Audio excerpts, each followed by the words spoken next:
Selamat siang semuanya. Tuhan memberkati Anda. Syukur pada Allah. Bahagia hari, lupa harinya, tanggal 7. Tanggal 6 saya mendarat. Lalu sorenya saya menghadap Bapak Uskup yang mulia Monsinyur Sylvester. Lalu beliau mengingatkan Romo selalu prosedur kesehatan. Jadi di mana-mana saya kemarin ke FX, lalu parokinya Romo Tanto, Kulibul dan semuanya, saya hanya bisa membungkuk saja. Biasanya kita melihat kucing yang membungkuk-bungkuk di toko-toko itu. Sekarang saya pun jadi seperti itu. Yang pertama-tama saya mengucapkan banyak terima kasih Romo Tan.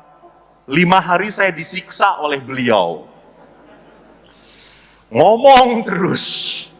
Dan kemarin disiksa di parokinya beliau. Karena jubileum 60 tahun paroki Santo Paulus Kulibul.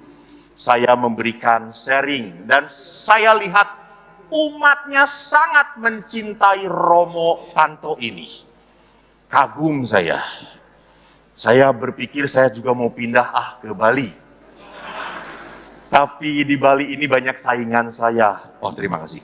Banyak saingan saya, yaitu babi. Nanti saya takut besar seperti babi. Yang kedua, terima kasih Romo Tony sudah memperbolehkan kami untuk bersama-sama berkumpul. Menarik sekali bahwa saya berbicara di depan saudara-saudara yang sudah banyak mengikuti Marriage Encounter. Saya mengikuti Marriage Encounter sewaktu saya di Filipina, di sana. Dan selalu kalau Marriage Encounter berpasangan, saya waktu itu dipasangkan dengan Roh Kudus. Dan baru 1 hari Roh Kudus sudah tidak betah dengan saya, gitu ya.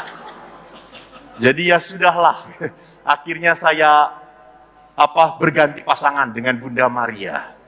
Dan Bunda Maria sangat mencintai saya. Karena wanita itu apa?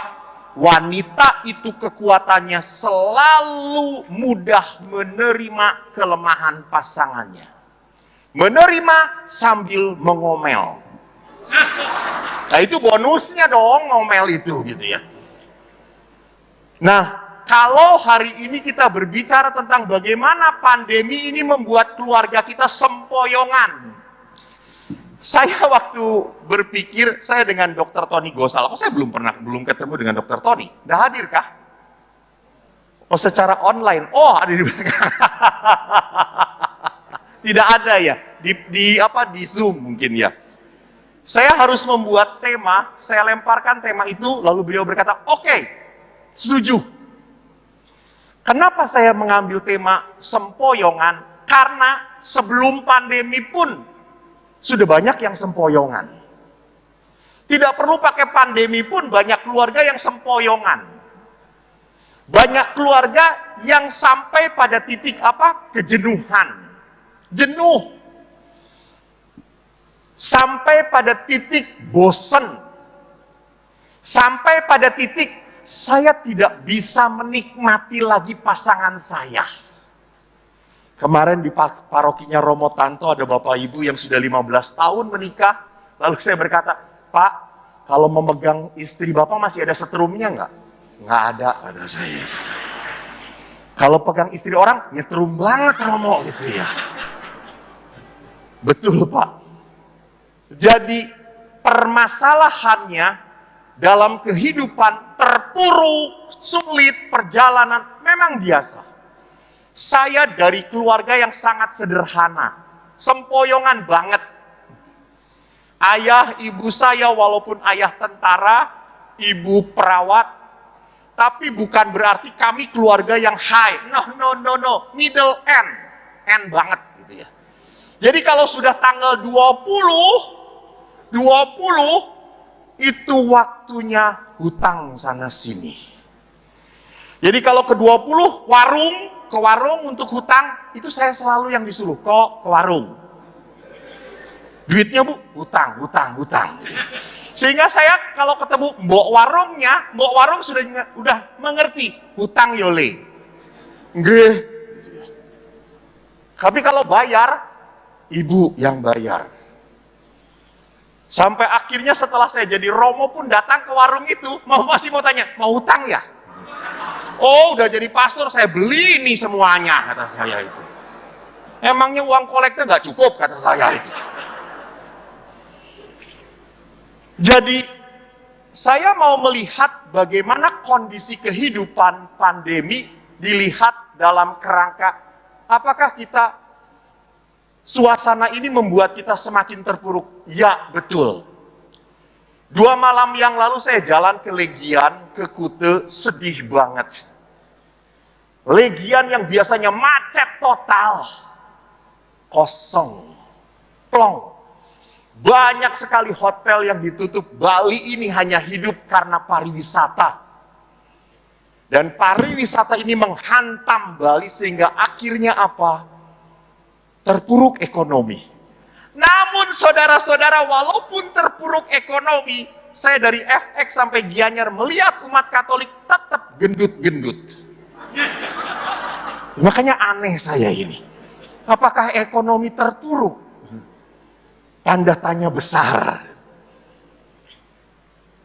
Di dalam hidup berkeluarga, memang seringkali kita harus mengerti, kita selalu bertanya-tanya sampai kapan pandemi ini berakhir.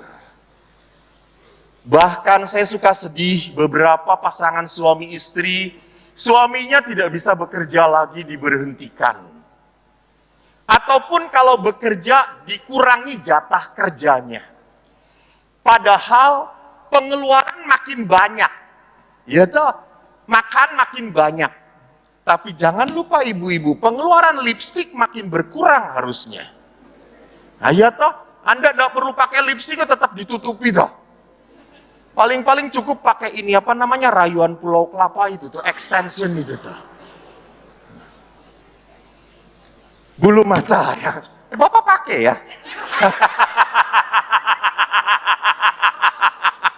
Inilah anehnya ME.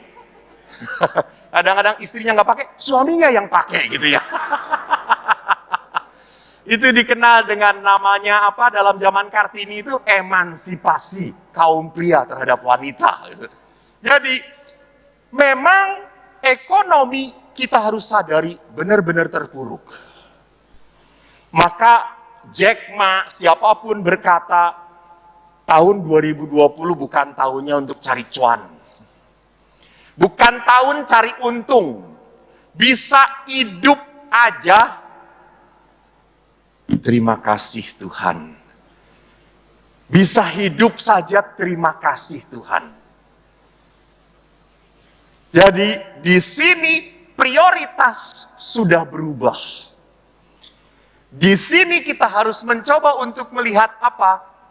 Saya masih ingat sekali sharing seorang ibu yang tiba-tiba harus menerima bahwa dirinya positif COVID. Ibu ini dimasukkan ke rumah sakit, di bangsal isolasi sendirian. Dia menangis. Orang-orang yang mencintai tidak ada di sisi dia. Yang begitu menyedihkan, suaminya pun datang. Romo, saya kan di dalam janji perkawinan sudah berkata, saya akan setia dalam untung dan malang. Di waktu sehat dan sakit. Sekarang istri saya terbaring sakit, kena virus. Saya tidak bisa mendampingi. Saya sedih, Romo. Saya sedih. Apa yang harus saya lakukan? Saya nggak tega istri saya sendirian. Bahkan suami itu berkata, lebih baik saya menemani dan saya kena COVID sekalian, gak apa-apa Romo. Demi istri saya. Hebat sekali. Lihat. Dan akhirnya saya akan mengatakan apa pada Bapak itu, Pak, bukan berarti cinta itu sebuah kekonyolan. Oke, Bapak mendampingi, tapi ingat Bapak masih punya anak-anak yang membutuhkan Bapaknya. Sudah, istri Bapak pun tahu Bapak mencintai. Lakukan apa yang bisa Bapak lakukan. Akhirnya apa yang terjadi? Bapak itu begitu sayangnya, dia tahu istrinya tidak bisa makan sembarangan. Setiap pagi, dia buat makanan untuk istrinya dan dia kirim ke rumah sakit. Do whatever you can do for your beloved one. Jadi saya sungguh sangat terharu sampai akhirnya berkata, Pak, yuk kita punya pasukan doa. Dilemparlah kepada orang-orang minta tolong doa. Dan apa yang terjadi? Ibu ini di swab berikutnya sudah non-reaktif lagi. Begitu cepat. Sampai akhirnya ibu ini memberi kesaksian, Romo, COVID ini membuat saya semakin mengerti. Menghadapi keterpurukan, menghadapi pandemi, kita tidak bisa merubah situasi. Kita hanya bisa merubah hati kita. Hati kita. Kalau mau merubah situasi, susahlah karena kita berhadapan dengan orang banyak. Suruh pakai masker aja susahnya setengah mati. Dipakailah di sini, diketiakinlah maskernya, virusnya jadi tambah 2. Orang sudah mulai muak, capek pakai masker. Saya juga beberapa hari harus bicara pakai masker, itu sangat menderita. Karena apa? Saya membaui bau mulut saya sendiri gitu ya. Biasanya kalau saya presentasi yang paling depan itu pada nggak mau, karena kecipratan berkat gitu dari saya. Sekarang ibu itu dari FX di depan terus. Bertahan karena ketutupan ini ya Bu ya. Jadi perhatikan bahwa memang pandemi ini bukan masalah yang enteng bagi kita. Banyak hal negatif yang harus kita hadapi. Apalagi kita tidak tahu sampai kapan. Di Keuskupan Agung Jakarta, itu begitu ketat. Mana boleh saya buat seperti ini? Tidak boleh. Ke gereja pun harus menulis. Pastor pun mau konsultasi, harus berjauhan. Kemarin ada bapak-bapak, ibu-ibu mau konsultasi. Romo, bagaimana saya mau konsultasi? Butuh sekali. Ya sudah, kita berjauhan. Romo di mana? Di pintu. Ibu, pintu sana. Karena kan kadang-kadang kalau begitu sedih kan mereka teriak atau apa gitu ya. Kita betul-betul harus menjaga. Dan sampai kapan? Tidak tahu. Walaupun memang obat antinya katakanlah sedang disebar, tapi sampai kapan semuanya dapat gitu ya. Hal yang menyedihkan kedua adalah apa? Saya biasanya kalau bertemu ayah sering sekali berpelukan. Keponakan saya peluk. Kami dari dulu setelah saya pulang dari Filipina belajar counseling, saya mengajarkan adik-adik saya untuk saling memeluk, memegang. Maka ayah pun sama. Cinta itu harus diekspresikan. Tapi setelah pandemi, saya menahan diri. Saya takut dengan ayah pun pada saat mau meluk, ini bapakmu, enggak biarin. Enggak apa-apa, bapak itu sudah tua. Nanti kena dari saya, walaupun saya belum tentu OTG atau apa. Kita saling menjaga. Tapi bapakmu rindu pada kamu, saya tidak rindu pada bapak, kata saya itu. Jadi lihat dengan OTG, dengan masa pandemi, ekspresi pun makin saling berat. Keponakan saya mau datang, oh Romo, jangan, kata saya. Sampai kemarin saya merayakan 24 tahun imamat, Desember, keluarga besar saya datang ke Helena, ke paroki. Lalu saya ajak makan, kebetulan ada umat yang punya restoran, lalu diberi pinjam satu ruangan, makan kami. Setelah makan itu kan saya ingin menyenangkan keponakan saya. Wah, kemana ya? Mall bahaya. Lalu saya berkata, ya sudah, ke Decathlon. Di Jakarta Alam Sutra itu ada Decathlon, alat-alat olahraga besar sekali. Anak-anak bisa main-main di sana, bisa nyobain apapun. Lalu suruh ke Decathlon, saya ngomong kepada keponakan, saya punya 7, kamu boleh cari barang, ambil 2, Romo yang bayar. Lalu mereka teriak, betul Pak De, betul, asik. Mereka lari, senang. Saya di bawah nunggu Bapak, karena Bapak tidak boleh masuk, 60 tahun ke atas tidak boleh masuk. Saya ngobrol dengan ayah berdua, 2,5 jam kemudian adik saya datang, Mas, sudah selesai semuanya. Artinya saya suruh bayar. Saya datang, saya kaget saudara-saudaraku yang terkasih. Keponakan saya membawa barang-barang yang mahal semuanya. Ya ampun, kata saya itu. Tapi ya terlanjur sudah bersabda. Seperti Herodes, toh. Akhirnya dibayar. Dan setelah bayar, Bapak Ibu, berita gembira. Bapak-bapaknya, adik-adik saya memberi angpau pada saya 500.000. Saya keluarkan 5 juta. Ya sudahlah, bocengli, kata saya itu. Yang penting apa? Ada sukacita. Bahwa walaupun pandemi, saya harus pinter-pinternya membuat sana keluarga ada bahagia, ada sukacita. Ada rasa syukur yang bisa dinikmati dalam kebersamaan. Ini butuh trik. Karena kalau saya lihat, toh masalah keterpurukan sejak sebelum pandemi pun banyak hal yang membuat hidup perkawinan tercabik-cabik. Banyak hal yang membuat perkawinan tidak berjalan mulus. Enggak. Saya bertanya, ini pertanyaan yang selalu konsisten saya tanyakan. Tapi sekarang ada hadiahnya. Nanti hadiahnya bisa saya kirim gampang. Siapapun yang angkat tangan, saya beri hadiah salib dari Roma. Tapi jujur ya, jujur. Kalau tidak jujur, ini ingat di rumah Tuhan. Malam ini Tuhan akan datang kepada Anda. Kalau tidak jujur ya, tidak jujur.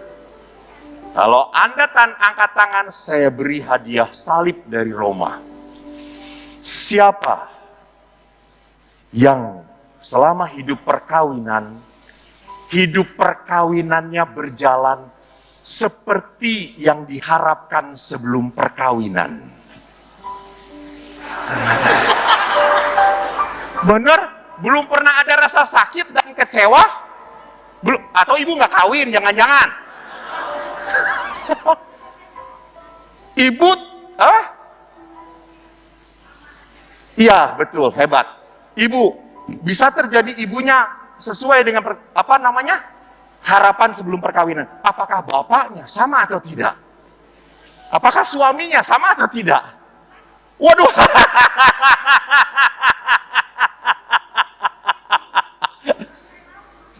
Iya, terima.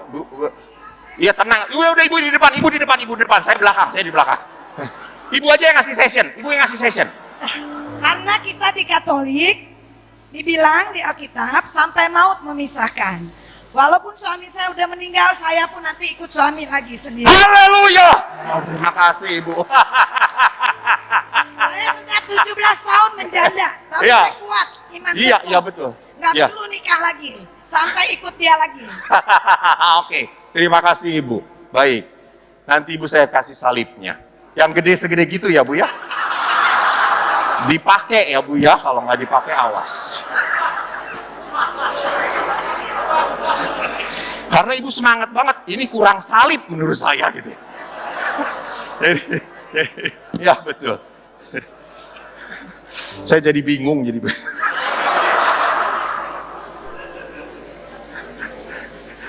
Saudaraku yang terkasih, kita sudah melihat bagaimana pandemi beberapa hal yang bisa mencabik perkawinan saya. Apa yang pertama? Masalah pemahaman cinta saja. Jadi tanpa sadar di dalam hidup perkawinan, kita melihat bahwa masalah pemahaman akan cinta kadang-kadang terlalu egois. Bahwa saya itu kalau punya orang yang dicintai, maka orang yang dicintai itu harus menyenangkan saya. Orang yang dicintai itu harus mengerti saya. Jadi saya itu hidup perkawinan harus lebih bahagia. Nah ini, harus lebih bahagia. Saya kawin dengan kamu harus lebih senang. Saya kawin dengan kamu harus lebih sukses. Saya nikah dengan kamu harus dapat segala-galanya. Jadi cinta itu seolah-olah menjadi sebuah sarana untuk mendapatkan kepuasan dalam hidup saya. Maka saya kepada para pengantin selalu mengingatkan, nak, cinta itu harusnya seperti ini.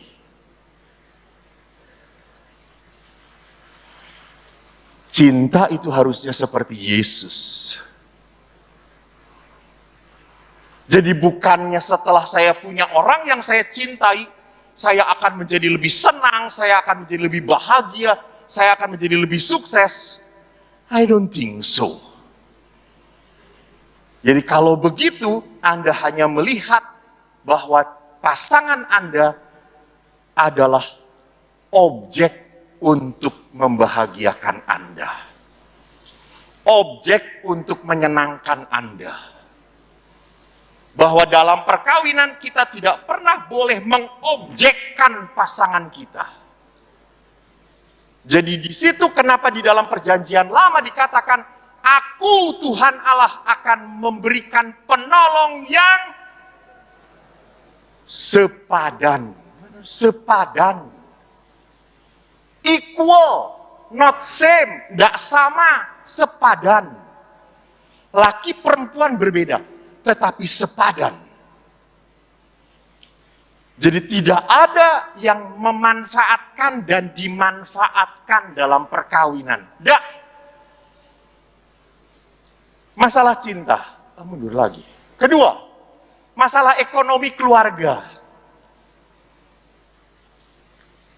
Ada beberapa pasangan yang rela, sudah nikah pun masih LDR. Anda tahu LDR? Long distance relationship. Jadi sudah nikah, suaminya di Bali, istrinya di Jakarta. Gimana bisa punya anak? Emang bisa ditransfer itu? Atau bisa dikirim lewat WA? Ini saya kirim lewat WA. Ya Allah. Sungguh, saya setuju dengan apa yang dikatakan oleh Bapak Uskup Bandung. Teman saya.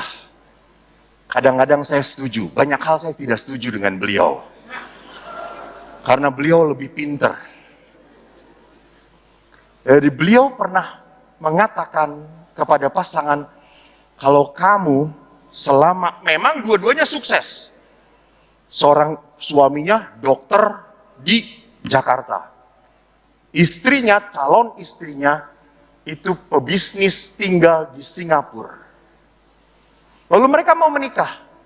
Monsinyur langsung ngomong, sebelum ada keputusan kamu mau tinggal bersama, kamu gak bisa nikah dengan saya. Cari yang lain.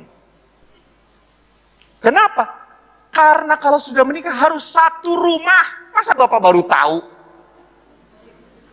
Bapak satu rumah atau tidak? Satu rumah? Satu ranjang? Miskin sekali satu ranjang.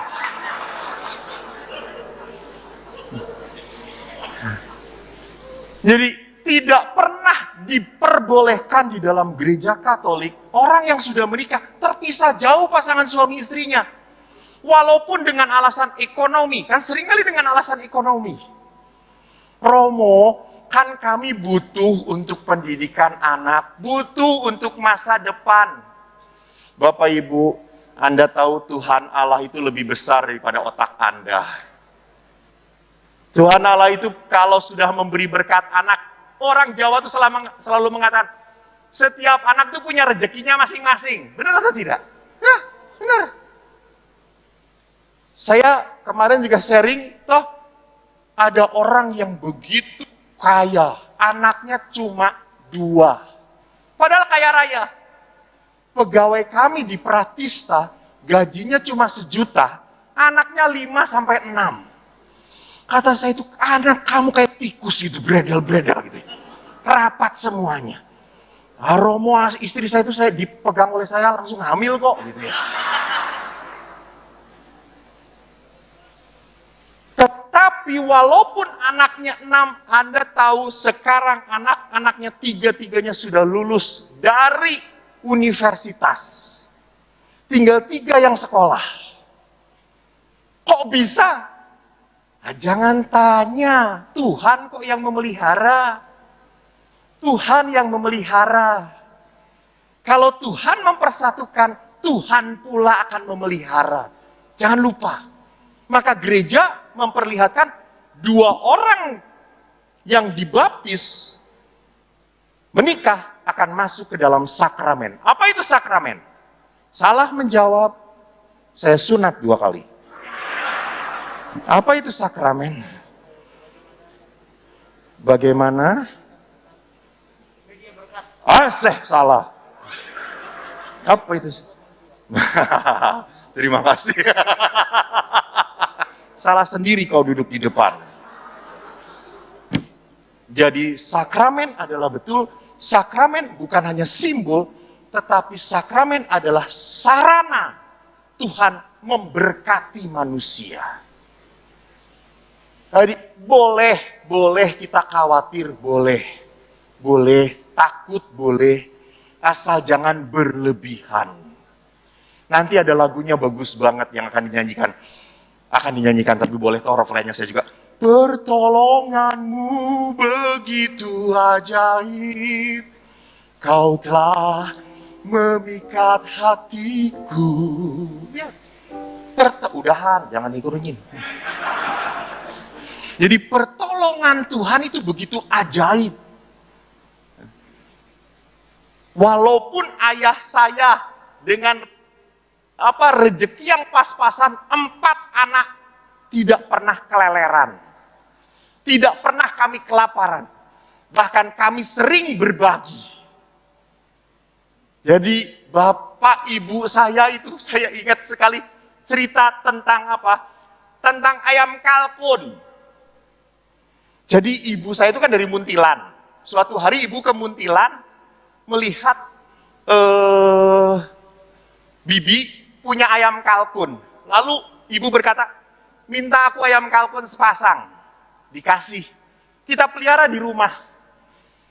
Kebetulan ayam kalkunnya ini sering bertelur. Lalu telur ayam kalkun kan lebih besar daripada telur ayam. Dan enak dimakan oleh kami. Lalu ibu itu ngomong kepada anak-anaknya, nak, jangan rakus, tetangga juga harus merasakan. Lalu setelah ayam kalkun itu bertelur, saya bagi-bagi ke tetangga. Oleh ibu, kasih. Sampai 1 gang itu ada 35 rumah, 3 kali kami kasih.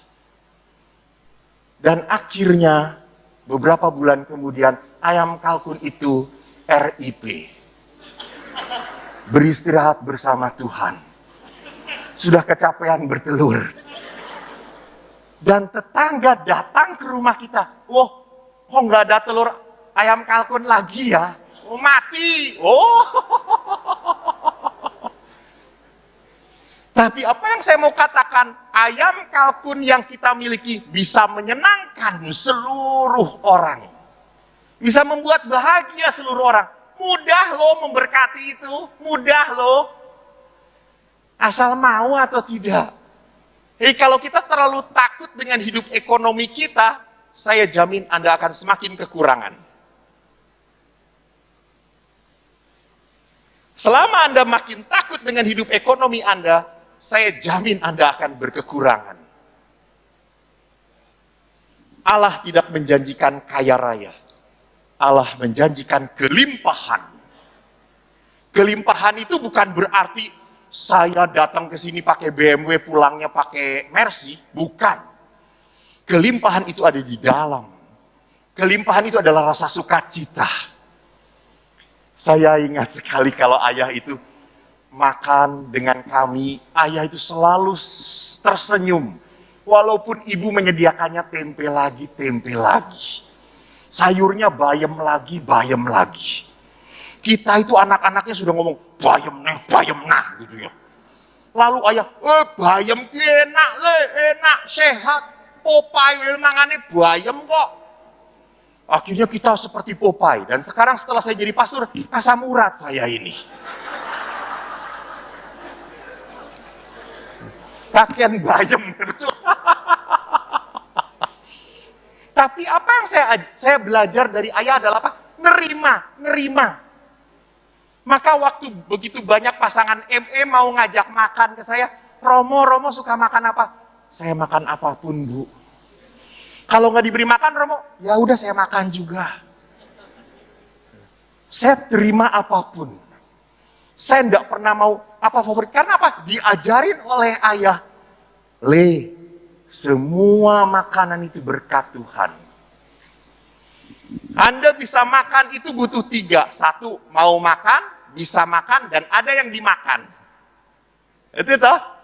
Kalau saya mau makan, bisa makan, tetapi nggak ada yang dimakan, nggak bisa juga.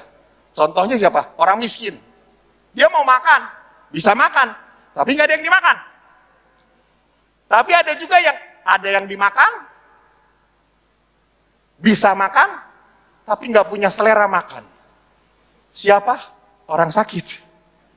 Ya, orang sakit. Saya waktu sakit demam berdarah dan tipes, banyak orang ngasih makanan, babi kecap lah, ayam kodok lah, gitu. Romo, ini kiriman saya cuma, iya makasih, gitu. Dimakan ya Romo? Iya. Mereka pulang, datang para Romo, kok banyak makanan? Ambil. Baik banget loh, nggak bisa makan gue.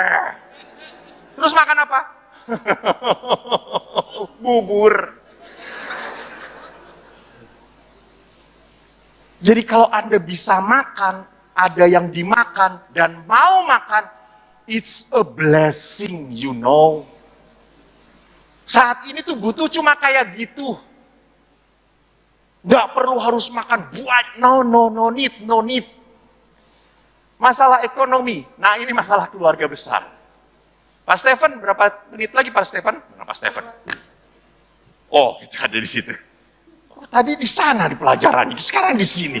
Ini tidak sesuai skenario. Masalah keluarga besar, mertua. Saya selalu ingat sekali kata-kata seorang Romo.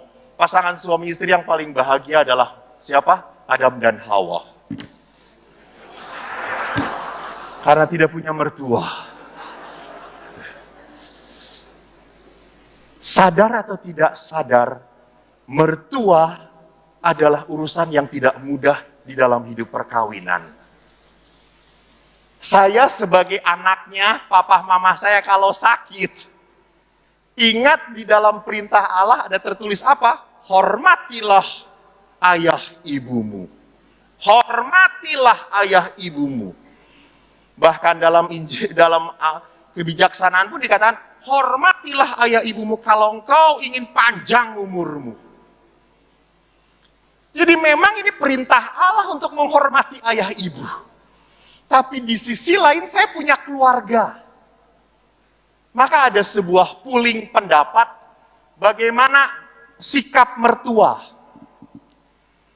Kalau sikap kepada mertua itu pasangan suami istri berapa persen yang menerima, mengakui, menolak, dan saya tidak memikirkannya, cuekin aja. Rupanya polling itu mengatakan lumayan, 75%, 78% ada cukup banyak yang menerima mertua.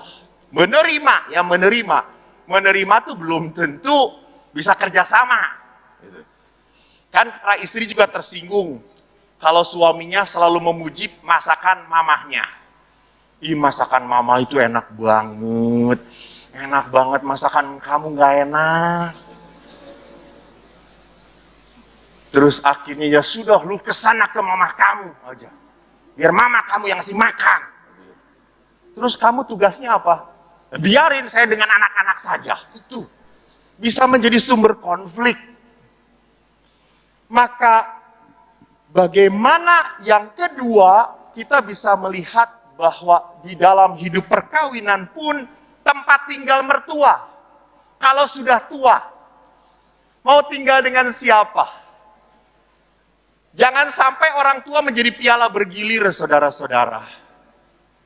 Ya, seringkali orang tua menjadi piala bergilir, atau yang teganya mah dititipin ke panti jompo. Udah mama di sini ya, saya bayarin, diem, udah dibayarin. Kurang ajar sekali itu anak.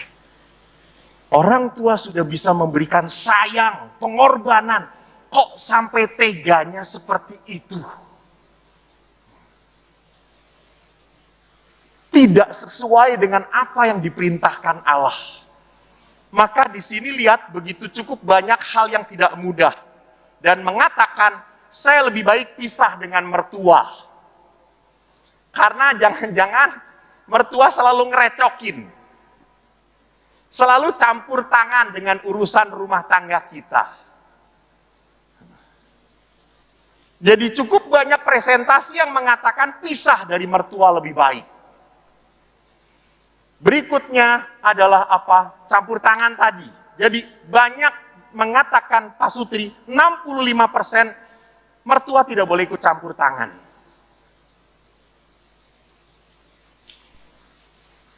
Ini masalah juga. Maka ada sebuah kisah yang lucu di Bandung. Bapak ibu punya usaha hebat banget, maju banget. Dia punya usaha besar. Beliau sudah tua, usia 80, tapi usia 80 perusahaannya belum dikasihkan kepada anak-anak cucunya. Dia pegang. Lalu saya tanya, Kong, Mak, kenapa nggak dikasihin anak cucu? Romo, ini perusahaan kalau dikasihin ke anak-anak cucu, mereka nggak akan eling lagi sama kita. Kita dijatah sama anak-anak. Ingat, duit orang tua, duit anak. Tapi duit anak, belum tentu duit orang tua. Pahit, saudara-saudara. Kita harus sadar ini. Maka di dalam tradisi China, ada sebuah kebudayaan, jadi anak itu harus apa? Uhau, berbakti pada orang tua. Hanya sekarang saya juga harus memikirkan pasangan. Maka kemarin ada yang bertanya juga, Pastor, kalau ibu saya sakit, bolehkah saya sebagai anaknya membantu ibu saya untuk kesehatan? Selama Anda berbicara dengan pasangan Anda halal, maka nanti saya akan perlihatkan penutup dari sesi ini. Hal lain yang menjadi persoalan dalam hidup perkawinan adalah apa? Karakter pasangan yang berbeda setelah menikah. Cukup banyak suami makin lama tidak seperti waktu pacaran. Romo dulu itu suami saya romantisnya, aduh bilah setan. Bisa nulis puisi berlembar-lembar sampai buku novel juga dia bisa buat. Semuanya pujian untuk aku, Romo. Mulai dikatakanlah bahwa aku itu seperti bunga mawar, merah merona. Dan bila kau bunganya, biarkan aku menjadi kupu-kupunya. Biarkan aku hanya satu-satu kupu-kupunya yang hinggap di bunga mawar itu. Pret. Karena makin lama bunga mawar itu mati, saudara-saudara. Jadi lihat dulu yang romantis, dulu yang pandai memuji, dulu yang pandai melayani, kok tidak begitu lagi. kok berubah? Apakah rasa cintanya berubah? Saya tidak tahu. Nanti kita lihat di dalam sharing. Rendah diri suami karena istri memiliki pendidikan dan karier yang lebih tinggi. Saya kalau pasangan suami istri yang menikah, lalu dua-duanya bekerja, saya selalu tanya, ibu dengan bapak, calon, kamu siapa yang gajinya lebih besar? Kalau besar, saya selalu bertanya, kalau bisa terima, suami, hampir banyak, maaf ya, hampir banyak, para calon laki-laki ngomongnya seperti ini pada saya. Romo, saya bisa terima, tapi saya akan tetap berusaha supaya saya bisa lebih daripada istri saya. Anda mengerti apa maksud dari pembicaraan itu? Jadi seorang laki-laki pada dasarnya tidak mau, tidak punya power dalam ekonomi. Dia ingin menjadi orang yang bisa menyediakan untuk keluarganya. Nah, kalau ini persoalan demi persoalan yang sedang kita hadapi, lalu bagaimana kita merangkainya? Karena persoalan-persoalan ini pasti menyisakan kepahitan. Kalau tidak diomongin, kalau tidak dibicarakan, maka hal-hal yang saya simpan itu akhirnya menjadi hal-hal yang melukai. Tadi, berhubungan orang dengan mertua, pribadi pasangan yang berubah. Kalau tidak dibicarakan, makin lama makin menjadi luka. Dan cukup banyak pasangan demi pasangan yang lupa untuk apa? Untuk memelihara relasi. Karena kejenuhan. Maka selalu bertanya, apakah saya ini masih disayangi atau tidak? Apakah saya ini masih disukai atau tidak? Apakah dia itu masih memikirkan saya atau tidak? Jangan-jangan setiap malam dia senyum-senyum, baca WA. Ada perempuan lain yang membahagiakan dia. Awas. Padahal WA-nya dari laki-laki lain. Jadi betul dalam hidup perkawinan rasa disukai, rasa dihargai selalu menjadi sesuatu yang dipertanyakan. Ini harus dibereskan. Bagaimana caranya kalau luka itu tidak dibereskan, hal yang mengganjel itu tidak dibereskan, suatu saat akan meledak. Kalau meledak, suami atau istri akan melakukan hal yang tidak bisa dibayangkan. Maka permasalahan seperti apapun, umumnya dasarnya adalah masalah komunikasi. Dan dalam marriage encounter ada sebuah teknik yang saya suka sekali, yaitu apa? Dialog. Sebelum berdiskusi, orang harus dialog. Diskusi itu bahasa apa? Bahasa pikiran. Diskusi itu cari solusi. Kalau dialog itu adalah bahasa hati. Untuk mencari apa? Untuk mencari rasa empati. Jadi di dalam diskusi ada baik dan benar. Ada benar dan salah. Benar dalam diskusi. Siapa yang logikanya makin benar, itu paling benar. Tapi di dalam dialog nggak ada benar salah. Contoh. Saya ngomong kepada istri, atau istri ngomong kepada suami, saya kok sedih ya. Lalu suami ngomong, nggak perlu sedih, lu masih dengan gue, ngapain harus sedih? Kalau namanya bahasa hati itu, ya mengungkapkan perasaan. Perasaan itu datang dan pergi, dan boleh diungkapkan. Jangan langsung, saya sedih, emang saya ngelakuin apa? Saya kan udah setia sama kamu. Kenapa harus sedih? Nggak ada hubungannya dengan kamu. Jadi orang tidak pernah, suami istri tidak akan pernah bisa diskusi kalau tidak pernah bisa dialog. Kenapa bisa demikian? Karena kalau diskusi tidak punya hati, tidak punya rasa sayang, maka diskusi itu akan berakhir dengan perdebatan. Coba suami istri ngobrol. Bapak jangan langsung nunjuk. Coba suami istri kalau ngobrol, ujung-ujungnya berkelahi. Betul Pak? Karena apa? Karena nggak punya dialog. Nggak punya hati. Maka Bapak Ibu yang terkasih, saya akan mengundang pasangan yang mempunyai permasalahan yang cukup indah. Bergumul dengan pandemi, sulit, jatuh, bangun. Tetapi yang menarik, jatuhnya sih oke. Tetapi mereka bisa bangun karena apa? Karena mereka punya satu hati. Satu rasa sayang. Maka saya panggilkan pasangan suami istri, Denny. Oh, kemarin bukan Sally, sekarang Sally.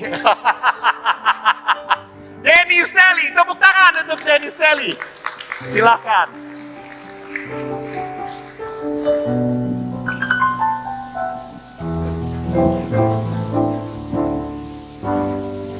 Selamat sore. Perkenalkan istri saya, namanya Sally. Ini suami saya satu-satunya Romo, namanya Denny. Jadi sharing kita itu sebenarnya dari kira-kira gini. Kita punya bisnis satu namanya restoran, namanya Sunda Kelapa. Restoran itu parkirnya kecil. Lalu kita cari tempat lain karena waktu itu 2019 banyak sekali Bali itu sangat ramai. Sorry, apakah terdengar? Oke. Tidak terdengar. Kita punya bisnis restoran kecil. Lalu di 2019 akhir itu kita mencari tempat, kita berdoa berdua terus cari tempat dan kita dapat satu tempat yang cukup besar. Jadi rencananya kita pengen punya kontrak dengan travel agent apapun itu, jadinya besar, bisa parkir bus yang besar. Lalu kita setelah berdoa, lalu kita deal tempat itu dan 2019 kita buka. Uang untuk membuka bisnis itu setengahnya uang kita dan setengahnya adalah hutang bank. Waktu itu kita sangat optimis. Tapi ternyata setelah Desember 2019 kita buka, ternyata Maret 2020 kita harus tutup karena pandemi ini. Dan itu benar-benar di luar ekspektasi kita.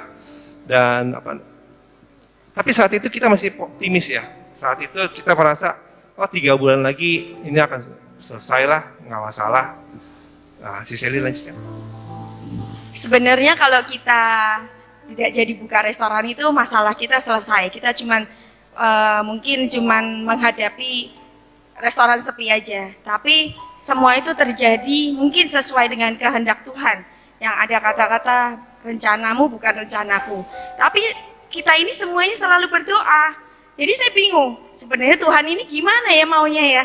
Kita sudah berdoa, kita sudah minta, ternyata diizinkan, semua dilancarkan. Sampai saat kami harus buka di bulan Desember, semuanya beres, semuanya ada. Tapi ternyata Tuhan berkehendak lain. Kami nggak tahu harus bagaimana. Jadi sedikit-sedikit setelah masalah ini kami jadi bingung. Kita sering berantem, kita sering memarahin karyawan, anak jadi pelampiasan. Lalu setelah kami tutup di bulan Maret, kami mulai buka lagi di bulan Mei akhir. Tapi ada lagi masalah baru. Ternyata PDAM yang mestinya kita bayar tiap bulan hanya 100.000, kita sampai harus bayar 31 juta. Itu kita udah jatuh ke timpa tangga Romo, sempoyongan lagi. Nggak tahu gimana itu sampean.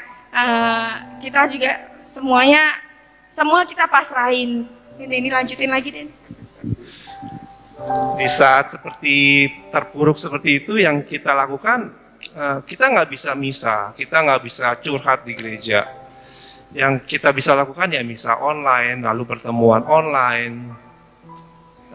Kita cukup aktif di gereja, kita ikut pertemuan online ME ataupun ada pertemuan Gracia atau apa itu. Tapi di sana itu biasanya orang adalah sharing bahwa kita ketemu pasutri yang lain, orang-orang yang lain, yang ternyata mereka itu juga punya masalah yang banyak, masalah yang sama, ada yang lebih besar, ada yang lebih kecil. Tapi hal itu membuat kita, oh ya ini badai ini, kita sama-sama di badai ini, kita perahunya beda-beda, kita badainya barengan, dan itu sangat menguatkan.